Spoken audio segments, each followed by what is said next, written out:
ओम श्री साई राम। साई प्रेम वाणी के हमारे आज के प्रसारण में आप सबका हार्दिक स्वागत है। आज हम आप सबके लिए लेकर आए हैं सुमधुर कार्यक्रमों की मनमोहक कड़ी। आज के प्रसारण में आप दिव्य संदेश कार्यक्रम के अंतर्गत भगवान बाबा द्वारा लिखित महाग्रंथों भागवत वाहिनी एवं श्री राम कथा रस वाहिनी के एक एक भाग एवं दिव्यानुभव प्रोग्राम के अंतर्गत एक कथा वार्ता सुनेंगे। हम आदर्श जीवन आनंद उपवन के अंतर्गत एक मोहक कथा भी सुनेंगे। तो चलिए कार्यक्रम का शुभारंभ करते हैं।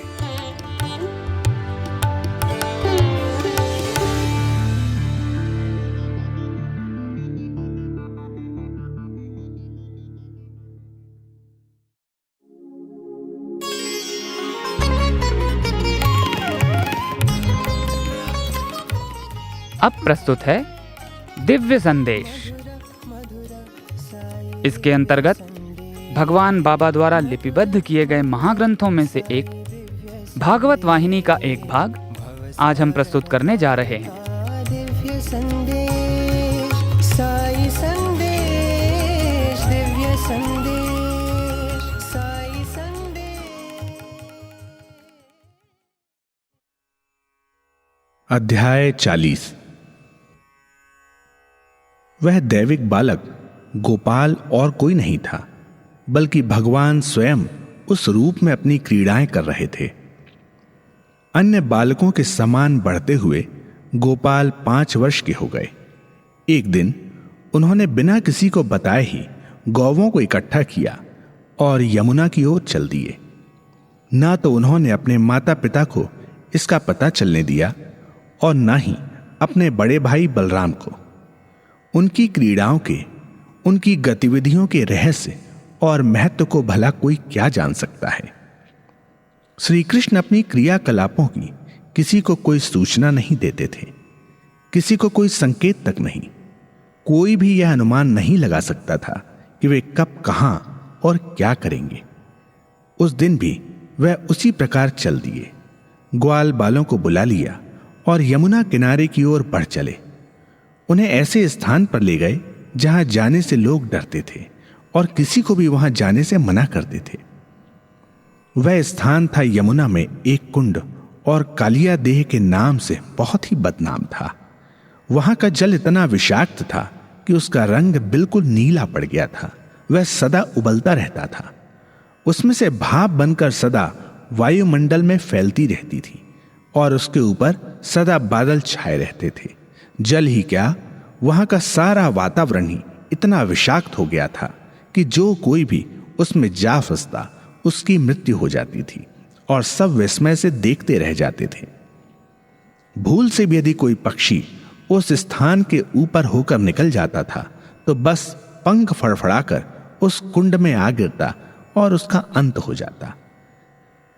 सभी गोकुलवासी उस भयंकर कुंड से भली प्रकार परिचित थे और वे बड़ी सावधानी के साथ सदा उससे बचते थे।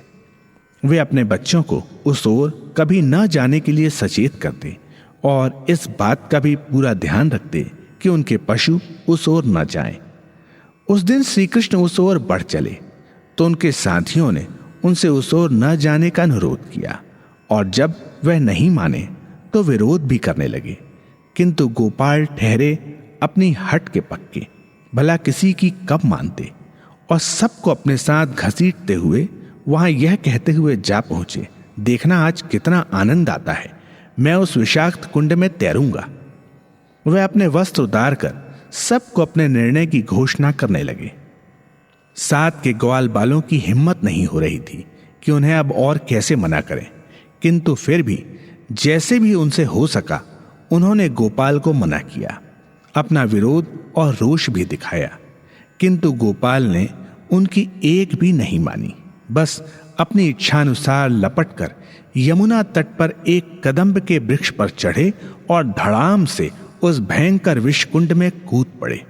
सब ग्वाल बाल भौचक के भय और विस्मय से मुंह फाड़े देखते रह गए। जब बहुत देर तक गोपाल बाहर नहीं आए तो ग्वाल बालों में एक आतंक फैल गया, क्योंकि श्री कृष्ण तो उन्हें अपने प्राणों से भी ज्यादा प्यारे थे। वे कुंड के निकट एकत्र होकर तीव्र स्वर में भयभीत हुए श्री कृष्ण को पुकारने लगे। उन्हें असन्न वेदना हो रही थी। वे छटपटा रहे थे और रोते हुए उनकी हिचकियां बंधने लगी थीं। उसी समय गोपाल जल के ऊपर दृष्टिगोचर हुए। जल के ऊपर तैरते हुए उनके हाथ के थपेड़े जैसे ही पानी पर पड़ते थे, सारा कुंड हिल उठता और ऐसा लगता मानो कोई भूचाल आ गया हो। ग्वाल बालों ने देखा कि उसी क्षण एक भयंकर विशाल विषधर जल में गोपाल के पीछे लपका चला आ रहा है। उसके फनों से विष की फुहारें और नेत्रों से तीव्र ज्वालाएं निकल रही थी, मानो कोई ज्वालामुखी फूट पड़ा हो। उस भयंकर दृश्य को देखकर सारे ग्वाल बाल भयभीत हो गए। उस पर उनकी निगाह नहीं टिक पाती थी। ऐसे दुखी और भयभीत थे कि पूरी तरह चिल्ला भी नहीं पा रहे थे, किंतु फिर भी यथाशक्ति आवाज लगा रहे थे, कृष्ण इधर किनारे पर आ जाओ, गोपाल इस ओर, जल्दी करो। किंतु श्री कृष्ण तो ऐसे मस्ती के साथ हंसते मुस्कुराते आनंद के साथ निर्भय तैर रहे थे जैसे उन्होंने कुछ सुना ही ना हो और उन्हें अन्य किसी बात की कोई शंका ही ना हो। किंतु इसी बीच वह विषधर गोपाल के पास पहुंच गया और उनके चारों ओर लिपट गया तथा अपना पाश कसने लगा। यह देखकर वहां खड़े ग्वालबाल और भी अधिक भयभीत हो गए और उनमें से कुछ भागकर गोकुल में पहुंचे और नंद बाबा तथा माता यशोदा को जाकर रोते हुए उस भयंकर स्थिति की सूचना दी। नंद बाबा और माता यशोदा गोकुल के अन्य गोप गोपियों को अपने साथ लेकर तत्काल उस कालिया देह की ओर दौड़ पड़े। मन में अनेकों आशंकाएं उठ रही थीं कि गोपाल महान संकट में फंस गए हैं, भगवान उनकी रक्षा करें। श्री कृष्ण के बड़े भाई बलराम भी सबके साथ थे। उन्हें ज्ञात था कि श्री कृष्ण में कितनी शक्ति और साहस है, इसलिए उन्होंने अपने माता पिता तथा अन्य लोगों को उनकी चिंता कम करने के लिए सांत्वना दिलाई कि आप लोग चिंता ना करें, विश्वास रखें, कृष्ण का कुछ नहीं बिगड़ेगा। किंतु किसको चैन थी। थोड़ी ही देर में यमुना के किनारे अपार भीड़ एकत्र हो गई। चारों ओर एक ही स्वर व्याप्त था, एक ही नाम की पुकार थी, कृष्ण कृष्ण। कुछ लोगों को श्री कृष्ण और कालिया नाग का संघर्ष देखकर मूर्छा आ गई। क्या हृदय विदारक और रोमांचक दृश्य था। अनेकों गोपियां उस दृश्य को देख नहीं सकी। गोपाल उस भयंकर नाग की कुंडली में फंसे हुए थे। उसके साथ कभी पानी के भीतर जाते थे, कभी बाहर आते थे। प्रत्येक फुंकार के साथ विष की चिंगारियां उगल रहे उस विषधर के साथ श्री कृष्ण संघर्षरत थे। उस संघर्ष में यमुना का जल रक्त रंजित होने लगा। माता यशोदा और अनेकों गोपियां मूर्छित होकर गिर पड़ी। लोगों ने उन्हें संभाला और उनकी मूर्छा दूर करने के उपाय करने लगे। जैसे ही चेतना लौटी, विलाप करते हुए कृष्ण को पुकारने लगी। यशोदा बिलखते हुए बोली, ए मेरे कन्हैया, यह कहां से आ गया ऐसा भयंकर नाग आज? अब कब तक कहां छिपा बैठा था? हे प्रभु, मेरे गोपाल की रक्षा करो। श्री कृष्ण के अनेकों बाल सखा भी सुबुक सुबुक कर रोने लगे। कई कहने लगे कि नाग श्री कृष्ण को छोड़ दे, चाहे हमें डस ले। यह कहकर कुछ जैसे ही यमुना में कूदने के लिए आगे बढ़ने लगे, बलराम ने उन्हें रोक लिया और सबको कहने लगे कि गोपाल का कोई बाल बांका भी नहीं होगा। उस सर्प को पराजित कर शीघ्र ही बाहर आ जाएंगे। तथा श्री कृष्ण को आवाज लगाई कि विषधर पर विजय पाकर अब बाहर आ जाएं। अनेकों गोपियां श्री कृष्ण की विजय के लिए प्रार्थना करने लगी। श्री कृष्ण की सुरक्षा जगत की सुरक्षा है। हमारे श्री कृष्ण सभी लोगों के स्वामी हैं, अतएव वे इस भयंकर नाग के पास से शीघ्र ही मुक्त होकर बाहर आ जाएं। और उनकी प्रार्थना संबोधित थी उसी भगवान को जिसकी सुरक्षा के लिए वे प्रार्थना कर रही थी। प्रार्थना करते हुए वे बीच बीच में अपनी आंखें खोलकर देखती कि श्री कृष्ण नागपाश से मुक्त हुए या नहीं। यमुना तट पर खड़ी अपार भीड़ एकटक बिना पलक मारे व्यग्रता और व्याकुलता के साथ उस क्षण की प्रतीक्षा कर रही थी जब कृष्ण उस नाग के चंगुल से निकलकर मुक्त हो बाहर आए। उस क्षण का, उस दृश्य का हे राजन मैं कैसे वर्णन करूं? यह कहते हुए शुकदेव जी स्वयं रुक गए। यह वर्णन करते हुए उनमें भी आनंद, शोक और विस्मय के, भक्ति और प्रेम के भाव उठे, तो वे उन्हें नियंत्रित नहीं कर सके और हाथों की हथेलियों से मुंह ढक लिया, किंतु फिर भी उनके अश्रु नहीं रुक सके। महाराज परीक्षित ने उन्हें इस प्रकार भाव विभोर देखा तो कहा, स्वामी यह क्या विस्मय है? क्या हुआ फिर? क्या कोई और भी भयंकर संकट आ गया था कि उसके विचार मात्र से आप इतने शोकमग्न हो गए? मुझे बताने की कृपा करें। शुकदेव जी ने अपने आप को संभाला, अपने काशाय वस्त्र के पल्ले से अपना मुख पोंछा और आगे कहने लगे, हे राजन, कोई और संकट नहीं आया, किंतु एक विस्मय अवश्य हुआ। उस नाग की कुंडली में जकड़े हुए श्री कृष्ण प्रति पल प्रति क्षण इतने बढ़ने लगे कि नाग की एक एक कुंडली ढीली पड़ती चली जा रही थी। गोप गोपियां तथा यमुना तट पर खड़े सभी लोग यह दृश्य देखकर भय मिश्रित श्रद्धा और आनंद से रोमांचित हो उठे। अंत में उस भयंकर नाग की समस्त कुंडलियां ढीली पड़ गईं और उसकी जीवन शक्ति क्षीण हो गई। वह कुछ भी कर सकने में असमर्थ पड़ गया, किंतु उसका क्रोध शांत नहीं हुआ था और वह यमुना जल में अपना विष वमन कर रहा था, जिसकी फुहारें वायु में उड़ रही थीं। वह रह रहकर अपना फन उठाने का प्रयत्न करता और श्री कृष्ण पर अपनी दृष्टि जमाए था, मानो उनको समाप्त कर देने की उसकी पिपासा शांत नहीं हुई है और किसी प्रकार यदि उसमें शक्ति आ जाए तो वह उन पर आक्रमण करे। उसी समय श्री कृष्ण ने उसकी पूंछ पकड़कर उसे खूब जोर से घुमा दिया। उसका शरीर पानी से छू जाता था। उसके सामने का भाग आगे की ओर लटक जाना स्वाभाविक ही था, किंतु फिर भी उसने बड़े प्रयत्न से अपने फन पानी से ऊपर ही रखे। श्री कृष्ण एक हाथ में उसकी पूंछ पकड़े हुए लपक कर उसके फनों पर नृत्य करने लगे। नाग भगवान का भार नहीं सहन कर सका। जिस फन पर भगवान की पदचाप पड़ती, उसी के नथनों और मुख से वह रक्त वमन करता। भगवान उसके एक फन से दूसरे फन पर बड़े आनंद मग्न हो मंद मंद गति से नर्तन कर रहे थे।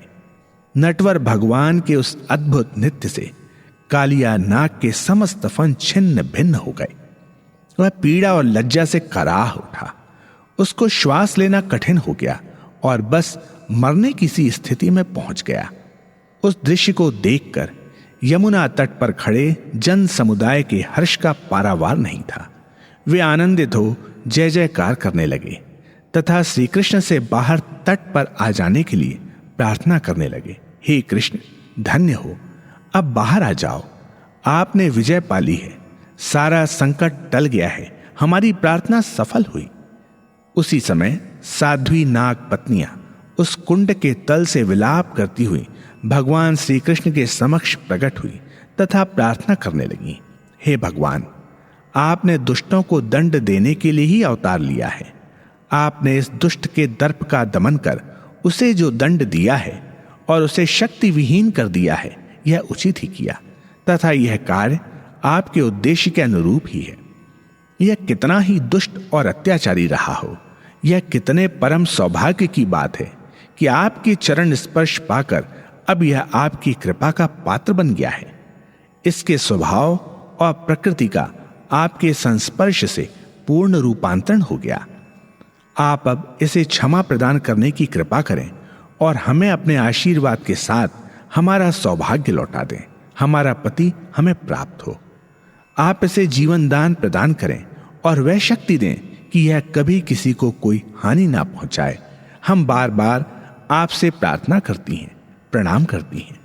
भगवान ने उन नाग पत्नियों की प्रार्थना स्वीकार की और उस मृतक समान पड़े कालिया नाग को मुक्त कर दिया तथा यह चेतावनी दी, देखो अब तुम यहां से अपने बंधु बांधवों के साथ चले जाओ और कभी किसी को किसी प्रकार की हानि मत पहुंचाना।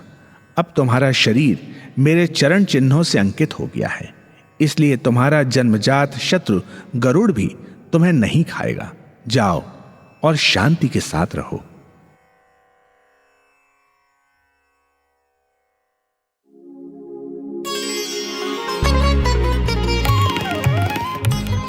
अभी आप सुन रहे थे दिव्य संदेश। आज आपने भगवान बाबा द्वारा लिपिबद्ध किए गए महाग्रंथों में से एक भागवत वाहिनी का एक भाग सुना।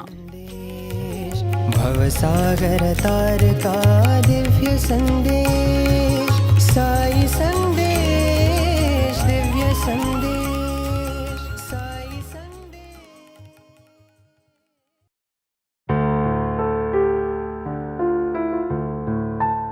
अब प्रस्तुत है हमारा प्रोग्राम दिव्यानुभव। आज इसके अंतर्गत हम श्री ऋतुराज जी महाराज द्वारा भगवान के समक्ष सन 2010 के मार्च महीने में प्रस्तुत किए गए श्रीमद् भागवत सप्ताह का एक भाग सुनेंगे।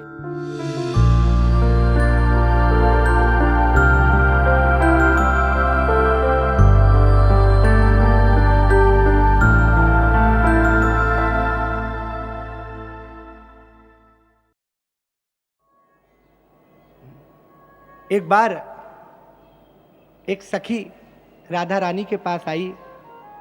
भगवान के चेहरे पर पहले चित्र बनाए जाते थे, सुंदर सुंदर सुंदर सुंदर चित्र हाथों से। प्राचीन काल की ये संस्कृति थी। एक गोपी राधिका जी के पास आई और आकर बोली कि राधिका, आज मैंने साईं कृष्णा के गालों पर एक सुंदर पुष्प बनाया। ऐसा सुंदर पुष्प, ऐसा सुंदर पुष्प, बहुत सुंदर पुष्प। अब गोपिका कहीं ना कहीं राधा भगवती राधिका से प्रतिस्पर्धा के भाव में कह रही है कि यानी भगवान मुझसे अधिक प्रेम करते हैं। बोले ये तो अच्छा हुआ। फिर कहा ये तो ठीक है, पुष्प तो श्याम सुंदर के गाल पर उनकी मां ने भी बनाया, तुमने भी बनाया, मैंने भी बनाया। पर देखो, गोपी कह रही कि श्याम सुंदर ने एक चित्र मेरे गाल पर भी बनाया, मेरे मुख पर भी बनाया। क्या राधा रानी, कभी आपके चेहरे पर श्याम सुंदर ने कोई चित्र बनाया? तो राधा रानी एक उत्तर देती हैं। वे कहती हैं कि एक बार साईं कृष्णा रंग की डिबिया लेकर और सीख लेकर आए थे मेरे चेहरे पर भी एक चित्र बनाने, एक फूल बनाने। लेकिन मुझे देखकर इतने आनंदित हो गए, इतने आनंदित हो गए, ऐसे सम्मोहित हो गए कि रंग की डिबिया गिर गई, हाथ से सीख गिर गई और आनंद के कारण दत्त चित्त हो गए, चित्र बन ही नहीं पाया।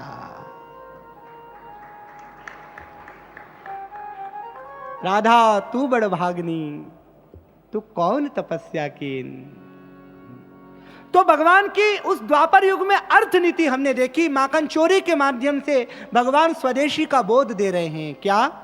माखन चोरी के माध्यम से भगवान बाबा ये बता रहे हैं कि या हमारी चीजें, दूध का उपयोग, दही का उपयोग, घी का उपयोग या तो गांव के लोग करें, और यदि गांव के लोग उसका उपयोग नहीं कर रहे हैं तो मथुरा में आधे दाम पर जाकर न बेचें। भगवान की अर्थ नीति, व्यापार का उद्देश्य लाभ या फिर व्यापार के माध्यम से हमारा राष्ट्र पुष्ट हो। लेकिन गोपिकाएं गांव की चीज मथुरा में जाकर लागत भी नहीं मिलती, आधी लागत में जाकर बेच देती हैं। इसलिए भगवान ने माखन चोरी की। यह भगवान की अर्थ नीति है। और अब तो दशम स्कंद में पहुंच गए हैं। भगवान की बाल लीलाओं का और आनंद आएगा। यह भगवान की अर्थ नीति है, माखन चोरी। अघासुर का अर्थ है मूर्तिमान आलस्य, मूर्तिमान अहंकार। तो अघासुर का भी उद्धार करते हैं। फिर धेनुकासुर का उद्धार करते हैं। धेनुकासुर एक वन में रहता है, किसी को आने नहीं देता, किसी को फल नहीं खाने देता। हर व्यक्ति जो सार्वजनिक चीजों का उपयोग व्यक्तिगत हित के लिए करता है वो कहीं ना कहीं धेनुकासुर का मित्र है। भगवान बाबा किस लिए आए हैं? यू भरने को तो दुनिया में पशु भी पेट भरते हैं, मगर जो बांट कर खाए उसे इंसान कहते हैं, है ना।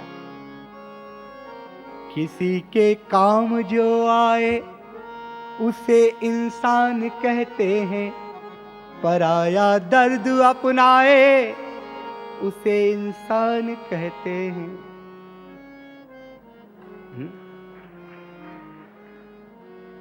अगर गलती रुलाती है वो राहें भी दिखाती है, मनुज गलती का पुतला है जो अक्सर हो ही जाती है।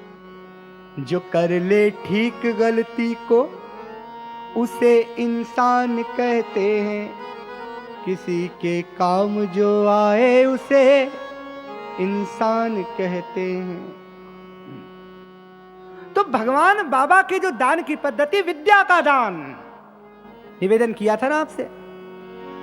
प्रोफेसर रिटायर्ड होने के बाद, शिक्षक रिटायर्ड होने के बाद प्राइवेट कोचिंग ना करें, गांव में जाएं, ग्राम में बालकों को पढ़ाएं। डॉक्टर रिटायर्ड होने के बाद फिर कहीं का अपना दवाखाना ना खोलें, सेवा करें, गांव में जाएं, जो रोगी हैं, जो अस्पताल तक नहीं जा सकते, उन तक जाएं। ये भगवान का तरीका है, ये भगवान का ज्ञान है। शिक्षक ज्ञान का दान दें, चिकित्सक चिकित्सा का दान दें। जिसके पास जो हो वो सत्कार्य करे और मौन होकर करे, मौन होकर करे। हर वो व्यक्ति जो सार्वजनिक वस्तुओं को अपना मान लेता है, धेनुकासुर किसी को फल खाने नहीं देता, छोड़ने का लोग नाम ही नहीं लेते। कहते हैं कि एक बूढ़ा आदमी मर रहा था, अब वो वृद्ध व्यक्ति मर रहा था, तो सब घर के लोग इकट्ठे हो गए घर के लोग। तो उसने पूछा, ये बताओ बड़ा लड़का कहाँ है? पत्नी ने कहा, आप घबराए नहीं, वो यहीं बैठा है। कहा अच्छा। बीच वाला कहाँ है? बोले आप क्यों घबरा रहे हैं, वो भी यहीं है। अच्छा।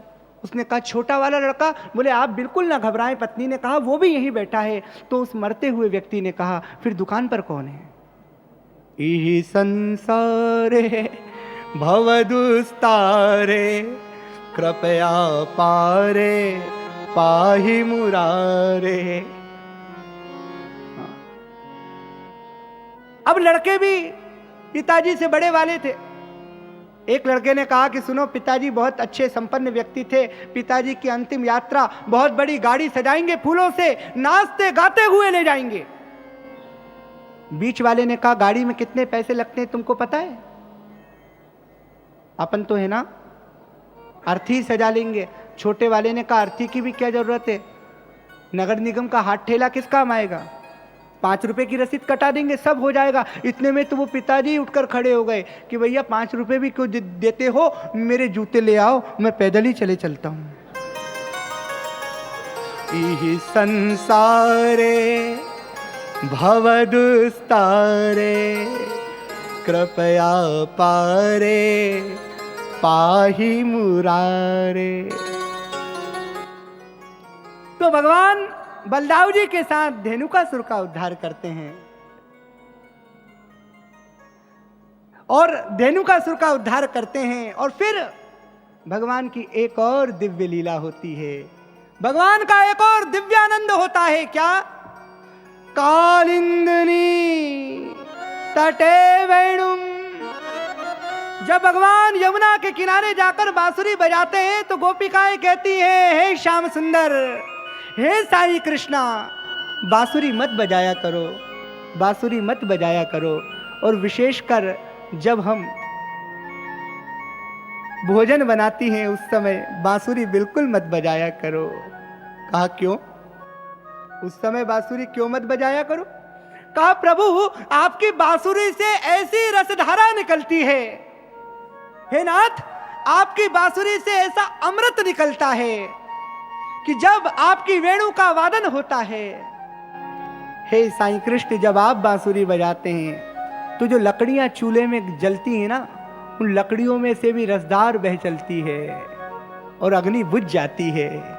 इसलिए जब भी हम भोजन बनाएं तो बांसुरी मत बजाया करो। ओहो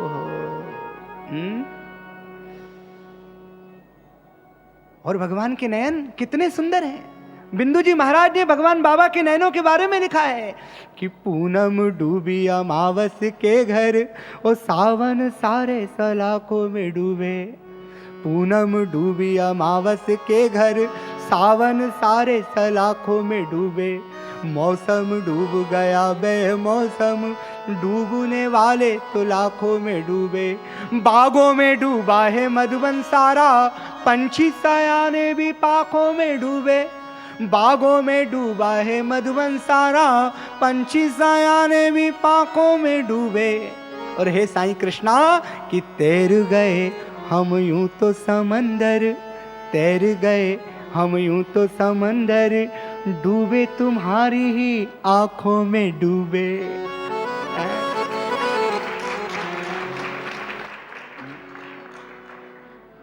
समुद्र पार कर गए भगवान, लेकिन आपके नैनों के समुद्र को पार करना असंभव है। और फिर भगवान बांसुरी बजाते हैं, दिव्य वेणु का वादन करते हैं। चित्रा के तट पर रासो सवा रास के लिए आमंत्रित करते हैं समस्त गोपियों को। रास का अर्थ क्या है? रास का अर्थ है रस। जीव का परमात्मा से मिलन ही रास है, और बिना भगवान की बांसुरी बजे ये जीव भगवान तक जा ही नहीं सकता। भगवान की वेणु हमें भगवान का मार्ग दिखाती है, भगवान की बांसुरी हमें भगवान का मार्ग दिखाती है। इसलिए भगवान दिव्य वेणु वादन कर कर चित्रा के तट पर, यमुना के तट पर आमंत्रित कर रहे हैं वृत्ति रूपी गोपिकाओं को, ज्ञानेंद्रिय रूपी गोपिकाओं को, कि आओ आकर मेरे साथ रास रचाओ। रास का अर्थ है जीव और ईश्वर का मिलन। रास का अर्थ है जहां से रस प्रारंभ होता है। और ध्यान रखिए, हर जीव गोपी है और भगवान बाबा ही कृष्ण हैं।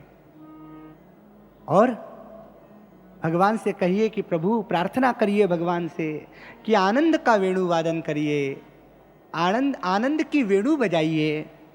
हे नाथ, आपकी वेणु सुनकर, आपकी वंशित ध्वनि सुनकर हमारी चित्त रूपी गोपिकाएं आपके चरणों से बंधी रहें।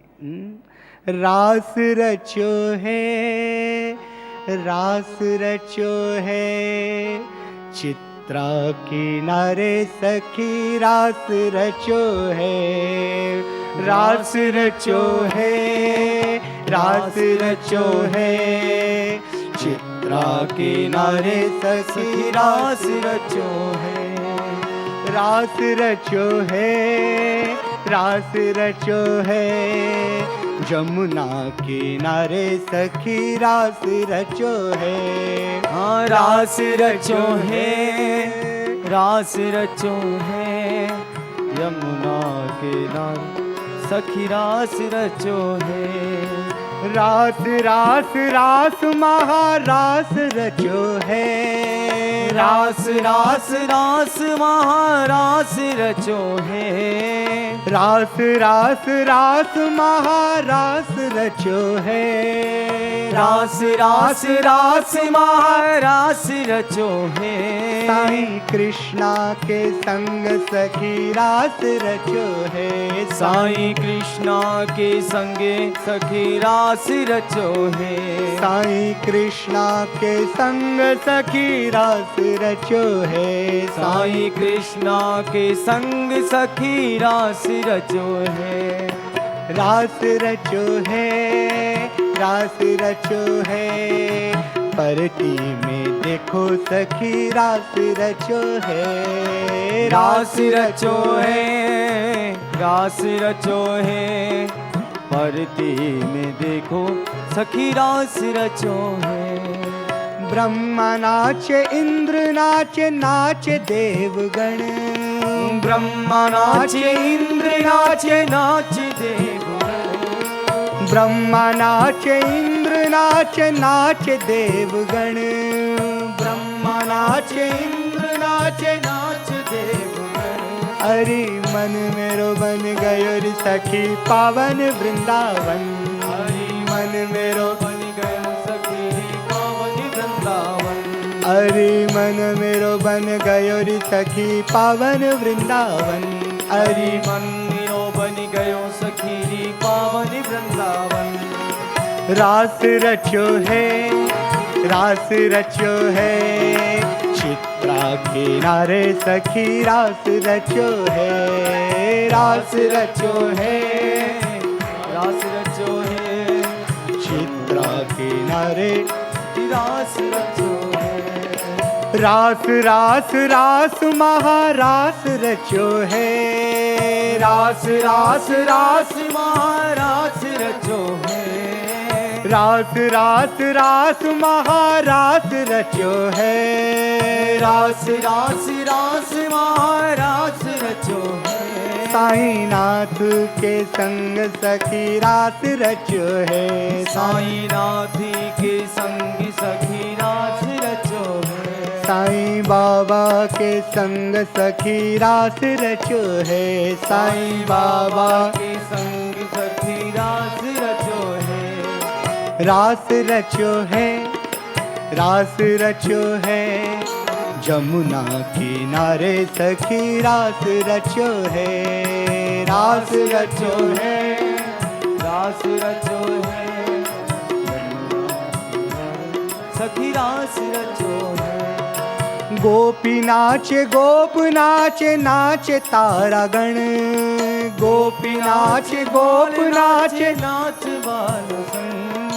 गोपी नाचे गोप नाचे नाच तारा गण, गोपी नाच ग्वान नाचे नाच तारगण। अरे मन मेरो बन गयो रे सखी पावन वृंदावन, मन मेरो बन गयो सखी री पावन वृंदावन। अरे मन मेरो बन गयो रे सखी पावन वृंदावन, अरे मन मेरो बन गयो सखी पावन वृंदावन। रास रचो है, रास रचो है, रास रचो है, रास रचो है, साईं कृष्णा के संग सखी रास रचो है, रास रचो है, रास रचो है,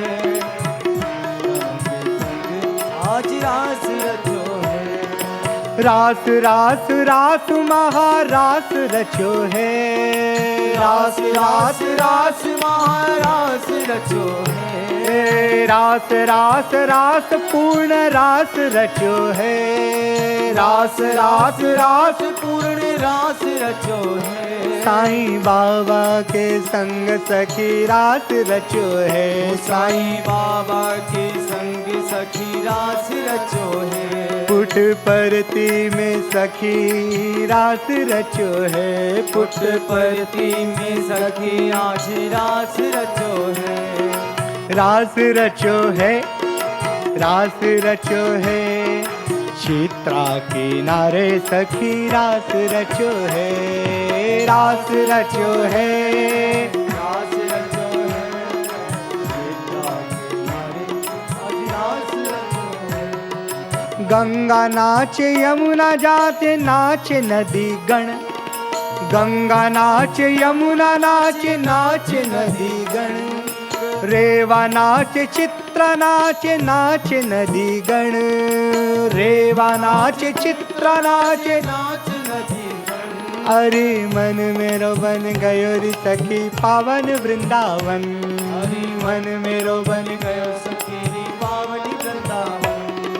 रास रचो है, रास रचो है, रास रचो है, राय साईं चरणन में देखो सखी रास रचो है, साईं चरणन में देखो सखी रास रचो है। रास रास रास महारास रचो है, रास रास रास महारास रचो है। रास रास रास महारास रचो है, रास रास रास महारास रचो है। साईं बाबा के संग सखी रास रचो है, साईं बाबा के संग सखी रास रचो है। रास रचो है, रास रचो है, मुकुट परती में देखो सखी रास रचो है, रास रचो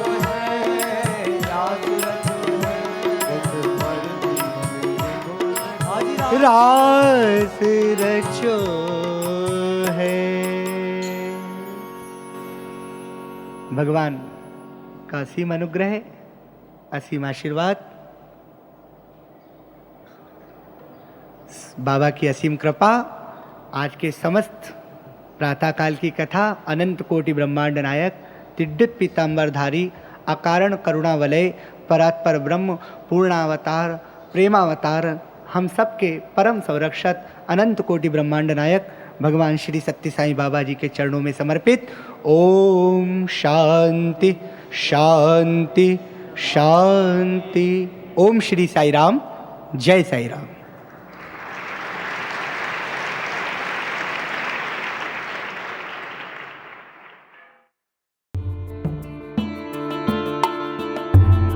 अभी आप सुन रहे थे हमारा दिव्यानुभव प्रोग्राम। आज इसके अंतर्गत आपने श्री ऋतुराज जी महाराज द्वारा भगवान के समक्ष सन 2010 के मार्च के महीने में प्रस्तुत किए गए श्रीमद् भागवत सप्ताह का एक भाग सुना।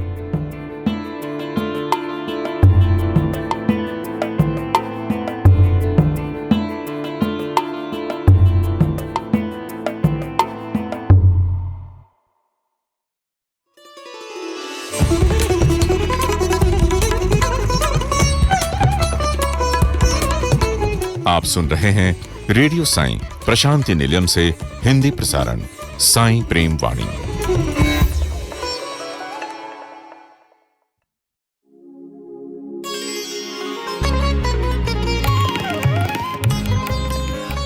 अब प्रस्तुत है दिव्य संदेश। इसके अंतर्गत भगवान बाबा द्वारा लिपिबद्ध किए गए महाग्रंथों में से एक श्री राम कथा रसवाहिनी का एक भाग आज हम प्रस्तुत करने जा रहे हैं। दिव्य संदेश, साई संदेश, दिव्य संदेश, साई संदेश।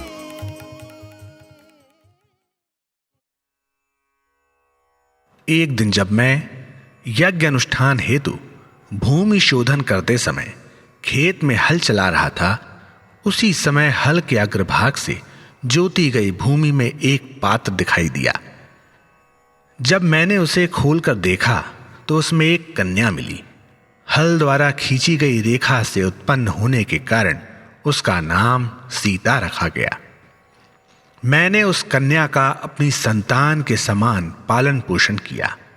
एक दिन जब वह अपनी सहेलियों के साथ खेल रही थी तो उसका खिलौना उस संदूक के नीचे चला गया जिसमें धनुष रखा था। बालकों ने जितना अधिक उसे निकालने का प्रयत्न किया, वह खिलौना संदूक के नीचे उतना ही दूर लुढ़कता गया।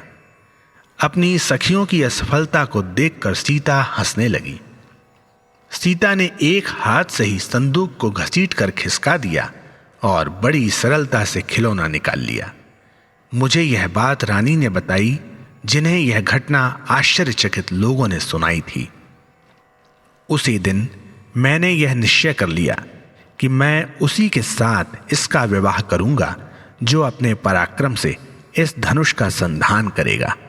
सीता का वरण करने के लिए अनेक राजकुमारों ने इस धनुष को उठाकर संधान करने का प्रयत्न किया, लेकिन वे सभी हार गए। उन राजाओं को बहुत दुख हुआ। उनका कहना है कि मैंने उनका अपमान किया। उन्होंने रुष्ट हो एक साथ मिथिलापुरी को घेर लिया और उस पर आक्रमण कर दिया। पूरे 1 वर्ष तक युद्ध चलता रहा। इसके परिणाम स्वरूप मेरे युद्ध के सभी साधन क्षीण हो गए और मुझे बहुत दुख हुआ। फिर मैंने देवताओं का अनुग्रह पाने के लिए तपस्या आरंभ कर दी। देवता मेरे तप से बहुत प्रसन्न हुए और उन्होंने मुझे चतुरंगिनी सेना प्रदान की। फिर हमारे सैनिकों की मार से सभी शत्रु तितर बितर हो गए। युद्ध और विरोधों के बावजूद भी मैं इस धनुष को सुरक्षित रूप से रखने में समर्थ हुआ।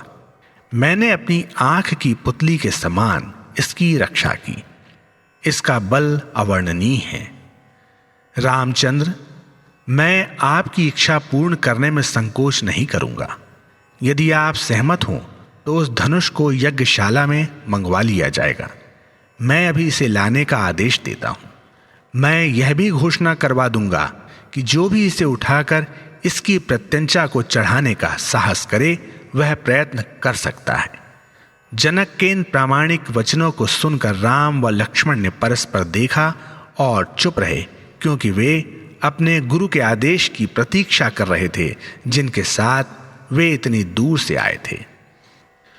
तभी उन दोनों भाइयों के पराक्रम और बल से भली भांति परिचित विश्वामित्र ने कहा कि जनक के प्रस्ताव को पूरा किया जा सकता है, अतः उन्हें किसी प्रकार का संकोच या विचार करने की आवश्यकता नहीं है।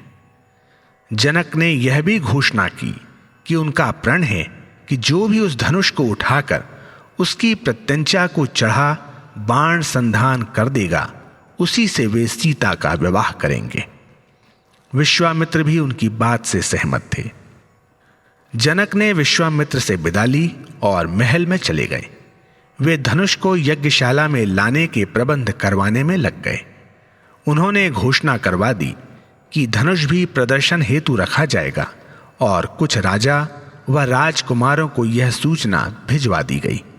8 पहियों वाले वाहन पर रखे धनुष के संदूक को खींचकर यज्ञशाला में लाने के लिए कई बलशाली सेवक गए, लेकिन वे उसे एक कदम भी खींचने में असमर्थ रहे। अतः फिर और अधिक बलशाली लोगों को बुलाया गया। उन सभी ने मिलकर उस भारी वाहन को धक्का लगाया। जब धनुष यज्ञशाला में पहुंचा तो पंडितों ने शुभ स्वागत संबंधी श्लोक पढ़े। प्रातःकाल हुआ। परंपरागत 9 वाद्यों की झनकार से आकाश गूंज उठा। चारों ओर शंखनाद होने लगा। वाद्य संगीत के माध्यम से उस दिन की पवित्रता सूचित की गई। राजा जनक ने पुरोहितों तथा सेवकों सहित यज्ञशाला में प्रवेश किया। सेवकों के हाथ में उस दिव्य धनुष की पूजा हेतु सामग्री थी। राजा के वहां प्रवेश करने से बहुत समय पूर्व ही यज्ञशाला राजाओं, राजकुमारों, मंत्रियों, दरबारियों, ऋषि मुनियों तथा विद्वानों से खचाखच भर गई थी। ज्यों ही राजा जनक ने प्रवेश किया तो राजा को सत्कार देने के लिए सभी ने खड़े होकर उनका स्वागत किया।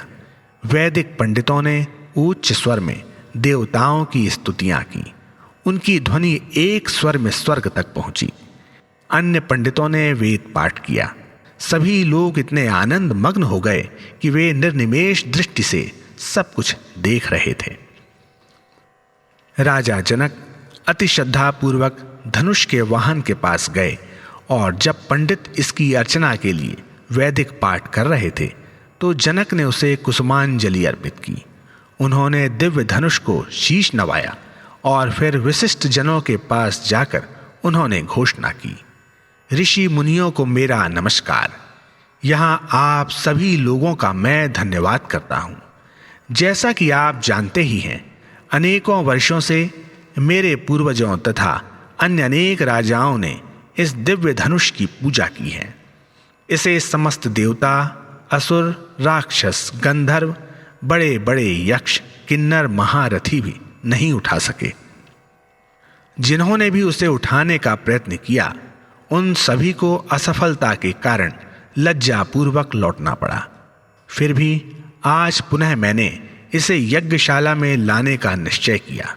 यहां उपस्थित आप लोगों में से कोई भी आगे आकर इस धनुष को खींचने, इस पर बाण संधान करने, इसकी प्रत्यंचा पर टंकार देने तथा इसे उठाकर इधर उधर हिलाने का प्रयास कर सकता है। धनुष आपके सामने है। इन शब्दों सहित जनक ने हाथ जोड़कर आगंतुकों के समक्ष मस्तक झुकाया और सिंहासन पर बैठ गए। उसी समय विश्वामित्र ने मुस्कुराते हुए राम को देखा। राम तुरंत ही उस वाहन के समीप गए और अपने बाएं हाथ से संदूक खोला तथा दाएं हाथ से बड़ी सरलता पूर्वक धनुष निकाल लिया। हाथ में धनुष थामे वह चारों ओर बैठे विस्मयपूर्ण मुखों को देख रहे थे। वहां एकत्रित सहस्त्रों नागरिकों, राजाओं, राजकुमारों, ऋषि मुनियों तथा गुरुजनों के हर्षनाद से आकाश गुंजित हो उठा। तभी राम ने धनुष की प्रत्यंचा चढ़ाई। फिर ज्यों ही उसे कान तक खींचा, त्यों ही वह बीच से टूट गया। उसके टूटने से वज्रपात के समान भारी आवाज को सुनकर सभी लोग अवाक रह गए। कुछ तो मूर्छित हो गए, कुछ भयग्रस्त हो यत्र तत्र भाग खड़े हुए। इसी बीच जनक अपने सिंहासन से उठ गए और विश्वामित्र को दंडवत प्रणाम कर बोले, भगवन, राम के समान पराक्रमी पृथ्वी पर अन्य कोई नहीं है। मनुष्यों में ऐसी शक्ति कहां। मैं अपने वचन का पालन करूंगा। मैं सीता का विवाह उसी से करूंगा जिसने इस धनुष को उठाकर इसकी प्रत्यंचा को खींचा। विश्वामित्र ने इसका उत्तर देते हुए कहा, जनक, यदि यह समाचार राजा दशरथ को भेज दिया जाए तो उत्तम होगा। फिर उनके आने पर ही यह उत्सव मनाया जाए, यही मेरी इच्छा है। राम अपने पिता की आज्ञा के इतने दृढ़ पालक हैं कि वे अपने पिता आज्ञा बिना विवाह को तैयार न होंगे।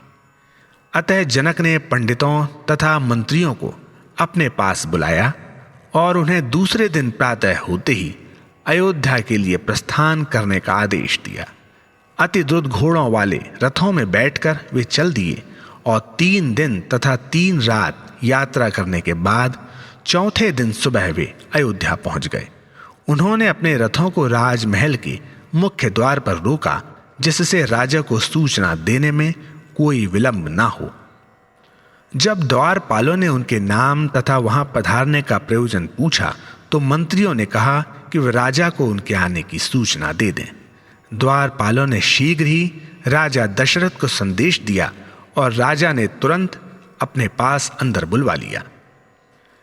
जब मिथिला के ब्राह्मणों और मंत्रियों ने राजा दशरथ को सिंहासन पर विराजमान देखा तो वे उन्हें वृद्धावस्था में भी अति दिव्य तेज से पूर्ण देवतुल्य दिखाई दिए। कांतियुक्त पूजनीय मुख वाले राजा के समक्ष जाते ही उन्होंने निसंकोच पूर्वक उन्हें साष्टांग प्रणाम किया। फिर वे बोले, महाराज, हम मिथिला के राजा जनक के दूत हैं। उन्होंने हमें आपके तथा आपके साम्राज्य का कुशल मंगल पूछने के लिए भेजा है। महाराज जनक ने विश्वामित्र मुनि की आज्ञा से हमारे महान गुरु शतानंद जी के साथ हमें आपको एक महत्वपूर्ण संदेश देने के लिए भेजा है। दशरथ के मुख पर मुस्कान बिखर गई। उनका विश्वास अटल था। मिथिला के राजदूतों की विनम्रता तथा सदाचार को देखकर वे चकित रह गए।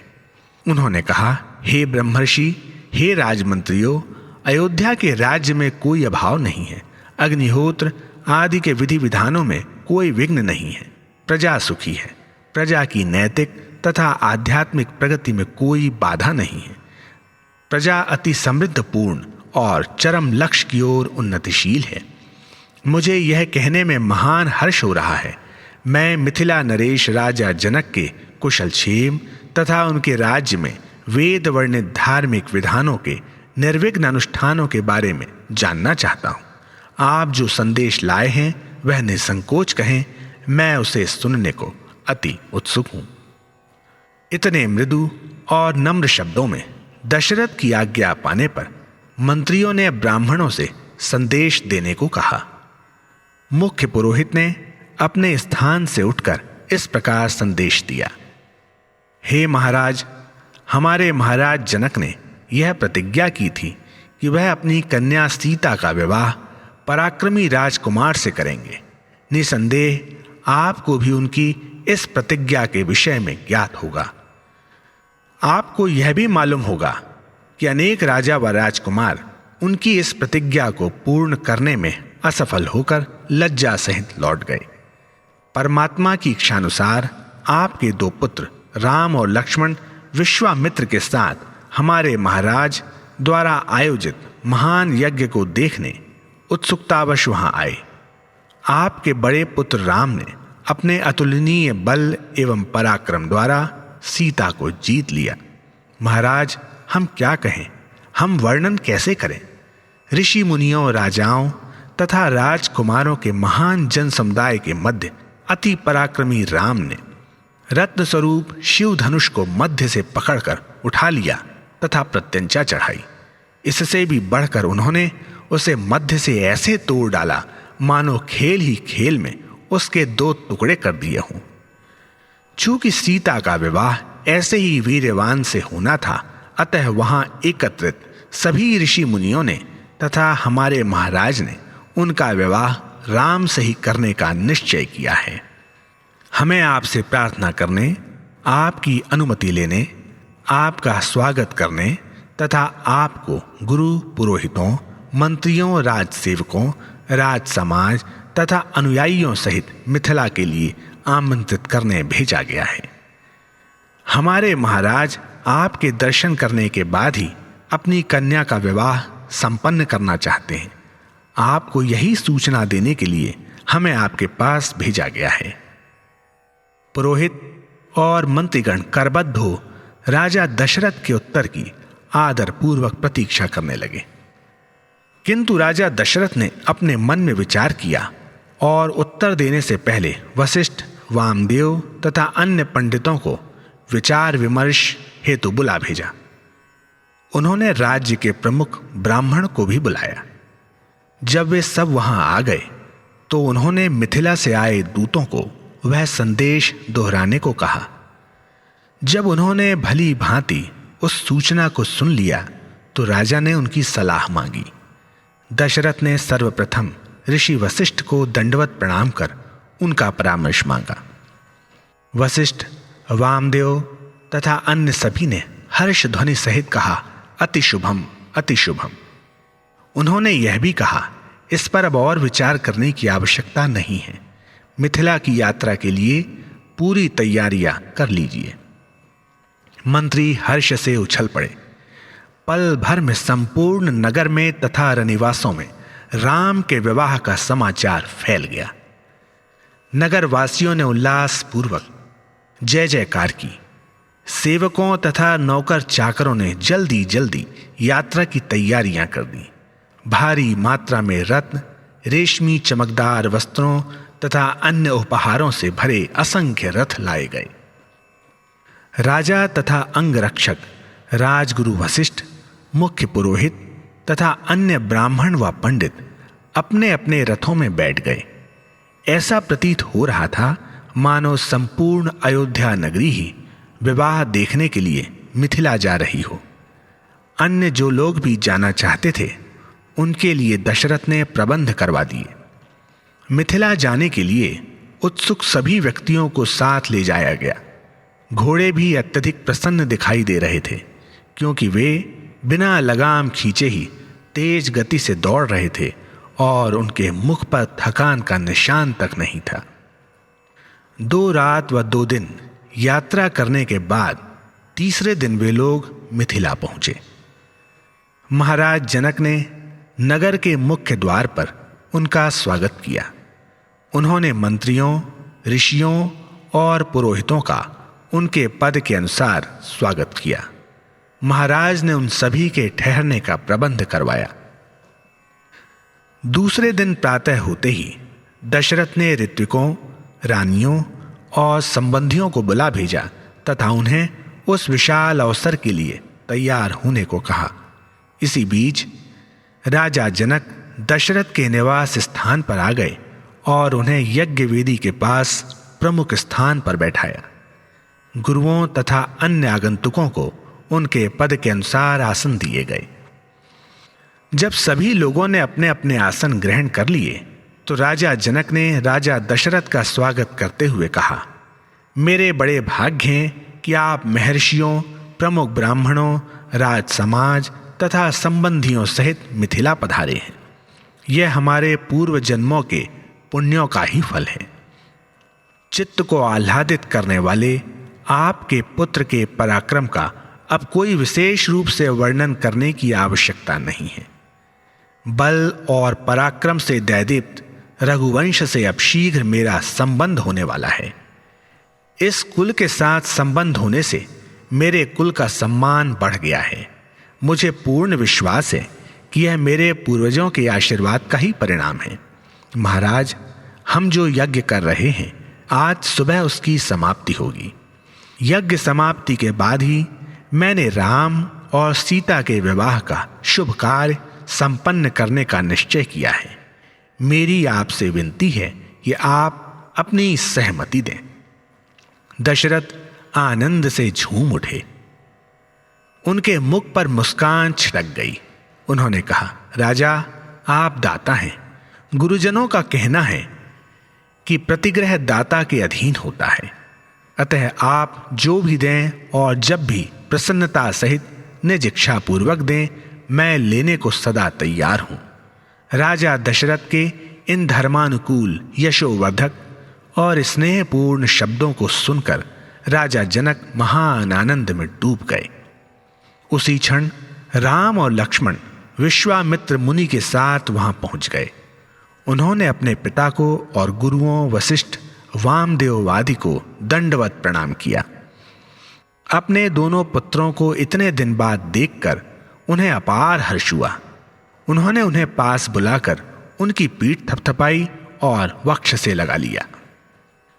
कुछ समय से बिछड़े पुत्रों को दुलारते हुए पिता के महान आनंद को देखकर ब्राह्मण और मंत्रीगण उनकी सराहना करते हुए आत्मविस्मृत हो गए।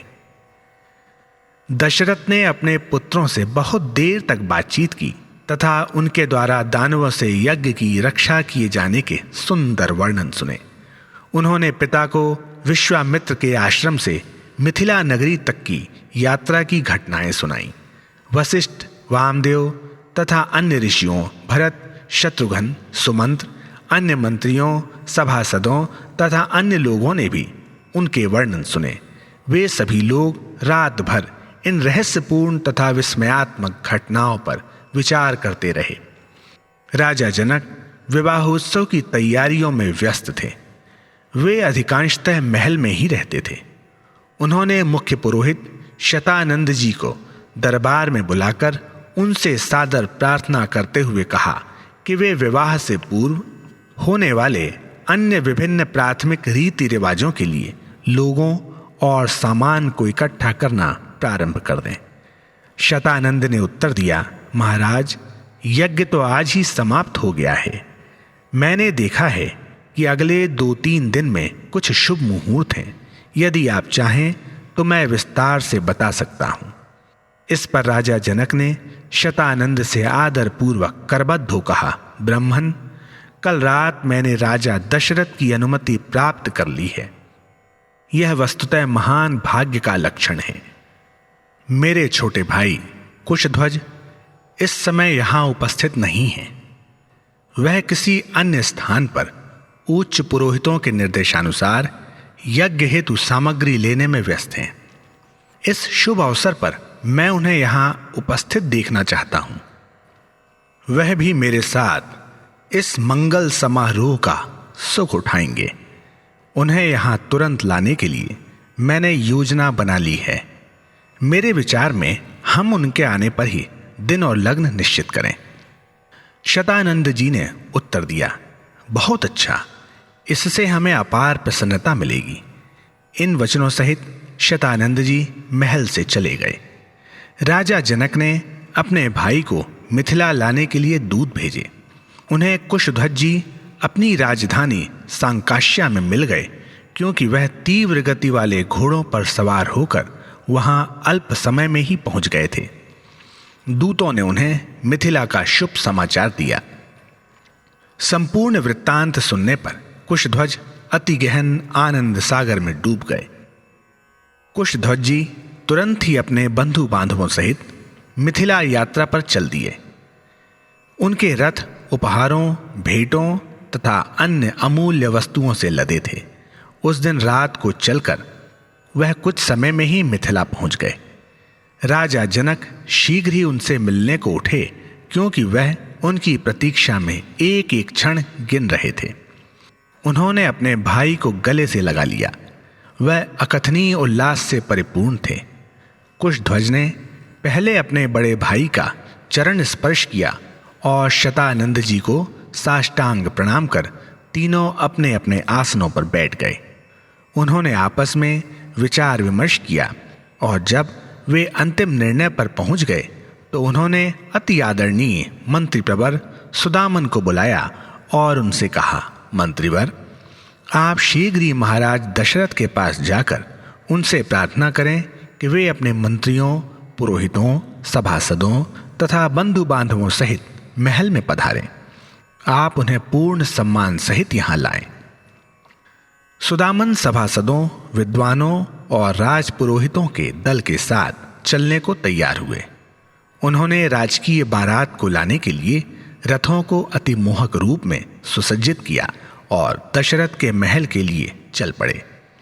वहां पहुंचकर सुदामन ने अति मधुर व शांत रूप से अति विनम्रता पूर्वक उन्हें संदेश दिया और राजा जनक की सभा में आमंत्रित किया। दशरथ तैयार थे। वे बंधु बांधवों व ऋषियों सहित शीघ्र ही राजा जनक की सभा में पहुंच गए। उन्होंने उस उत्सव के अनुरूप एक दूसरे का अभिवादन किया और अपने अपने पद के अनुसार आसन ग्रहण किए। दशरथ के आसन ग्रहण करते ही वशिष्ठ ने सबके समक्ष खड़े होकर इस प्रकार कहा, महर्षि, यहां एकत्रित सभी जन सुनिए। ब्रह्मा जी की उत्पत्ति का कारण अव्यक्त है। वे स्वयंभू हैं, नित्य, शाश्वत और अविनाशी हैं। उनसे मारीची की उत्पत्ति हुई। मारीची के पुत्र कश्यप थे और उनके पुत्र सूर्य थे। सूर्य के पुत्र मनु थे और मनु के वैवस्वत मनु नामक पुत्र थे।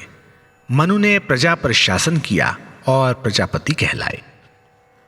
जब वे राजा थे तो उनसे इक्ष्वाकु नामक पुत्र हुए। वही अयोध्या के प्रथम राजा थे, इसलिए इस कुल का नाम इक्ष्वाकु वंश पड़ा। इक्ष्वाकु के पुत्र का नाम कुक्षी था। कुक्षी से विकुक्षी नामक कांतिमान पुत्र का जन्म हुआ। विकुक्षी के पुत्र का नाम बाण था। बाण से अनरण्य हुए, अनरण्य से पृथु हुए और पृथु के त्रिशंकु नामक पुत्र थे। त्रिशंकु के पुत्र महायशस्वी धुंधमार थे। धुंधमार से महातेजस्वी युवनाश्व का जन्म हुआ। युवनाश्व के पुत्र मानधाता हुए। मानधाता से सुसंधि नामक कांतिमान पुत्र का जन्म हुआ। सुसंधि के भी दो पुत्र हुए, देवसंधि और प्रसेनजीत। अति विख्यात भरत देवसंधि के पुत्र थे। भरत से असित की उत्पत्ति हुई। जब राजा असित का राज्य था तो उनसे हैहय राज, तालजंग तथा शशिबिंदु, इन तीन राजवंशों के लोग शत्रुता रखने लगे थे। इन तीनों ने राजा असित के राज्य पर आक्रमण कर दिया, जिस कारण राजा असित को राज्य छोड़कर अपनी दोनों रानियों सहित हिमालय पर जाना पड़ा। उन्होंने हिमालय के भृगु प्रसरवाण क्षेत्र में आश्रय लिया और कुछ वर्ष पश्चात वहीं प्राण त्याग दिए। उनकी मृत्यु के समय दोनों रानियां गर्भवती थीं। उन दोनों ने च्यवन ऋषि के आश्रम में शरण पाई, क्योंकि मुनि को उनकी दशा देखकर उन पर दया आ गई थी। ऋषि ने उन्हें ढाढ़स बंधाते हुए कहा, माताओं, आप किसी प्रकार से भी भयभीत ना हो। यह आपका ही घर है। आपके अति बलवान, महातेजस्वी और महापराक्रमी भाग्यशाली बालक होंगे। उनका आशीर्वाद सत्य हुआ। कुछ ही दिनों में बड़ी रानी के सगर नामक पुत्र हुआ और उसे ही अयोध्या नरेश बनाया गया। सगर के पुत्र असमंज और असमंज के पुत्र अंशुमान हुए। अंशुमान के पुत्र दिलीप और दिलीप के पुत्र भगीरथ हुए। भगीरथ से ककुत्स्थ और ककुत्स्थ से रघु का जन्म हुआ। रघु के पुत्र प्रवृद्ध हुए। प्रवृद्ध के पुत्र का नाम शंखवर्ण और शंखण के पुत्र का नाम सुदर्शन। सुदर्शन के अग्निवर्ण नामक पुत्र हुए। अग्निवर्ण के शीघ्रग हुए और शीघ्रग के पुत्र मरु थे। मरु से प्रशुच्रुक और प्रशुचुक्र के अम्बरीश तथा अम्बरीश से नहुष की उत्पत्ति हुई। नहुष के ययाति और ययाति के पुत्र नाभाग थे। नाभाग के पुत्र अज हुए। राजा दशरथ अज के ज्येष्ठ पुत्र हैं और अमूल्य मणियों के समान उनके 4 पुत्र हैं, राम, लक्ष्मण, भरत और शत्रुघ्न। चारों भाइयों में राम सबसे बड़े हैं, जिन्होंने शिव के धनुष को उठाया, प्रत्यंचा चढ़ाई और उसे भग्न किया।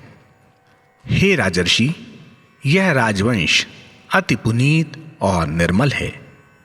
इस वंश के सभी वंशजों को आध्यात्मिक गौरव प्राप्त है तथा वे सभी आध्यात्मिक तेज से दैदीप्त हैं। वे धर्मपरायण हैं तथा परम पराक्रमी हैं। राम, लक्ष्मण, भरत और शत्रुघ्न अपने वंश को आलोकित करने वाले अमूल्य स्तंभ हैं। मैं यह सुझाव रखूंगा कि लक्ष्मण का भी विवाह संस्कार कर दिया जाए, चूंकि वह राम के प्रतिबिंब के समान है। आपकी बेटी उर्मिला लक्ष्मण की पत्नी बनने के योग्य सिद्ध होगी। आप संकोच ना करें, इसके अनुरूप ही निश्चय कर सभी आवश्यक तैयारियां करें। वशिष्ठ ने सभागतों को आशीर्वाद देकर अपना स्थान ग्रहण कर लिया।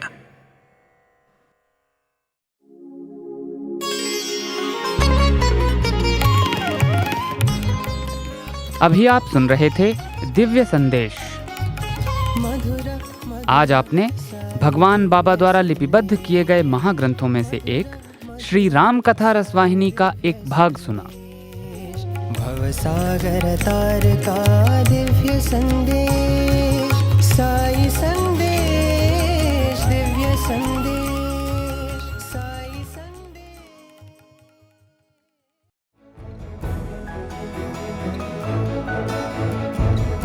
इसी के साथ हमारे साई प्रेम वाणी कार्यक्रम का समापन होता है। उम्मीद है हमारा आज का कार्यक्रम आपको पसंद आया होगा। अपने सुझावों को हम तक जरूर भेजें। हमारा व्हाट्सएप नंबर है 9393258258 9393 258 258। हिंदी भाषा में हमारी ये सभी प्रस्तुतियाँ YouTube पर भी उपलब्ध हैं। इन्हें वहां देखने या सुनने के लिए हमारे YouTube चैनल को सब्सक्राइब करें और कमेंट बॉक्स पर अपने सुझाव देना ना भूलें। हमारे प्रिय स्वामी से ये प्रार्थना है कि आपकी भक्ति का साथ हमें दीजिए, जो कभी न टूटे वो विश्वास हमें दीजिए। देख कर जो तड़प उठे पराई पीड़ा में, दिल की ऐसी धड़कन साईनाथ हमें दीजिए। इस भाव भरी प्रार्थना के साथ साई प्रेम वाणी के इस प्रसारण को विराम देते हैं। धन्यवाद। साई राम।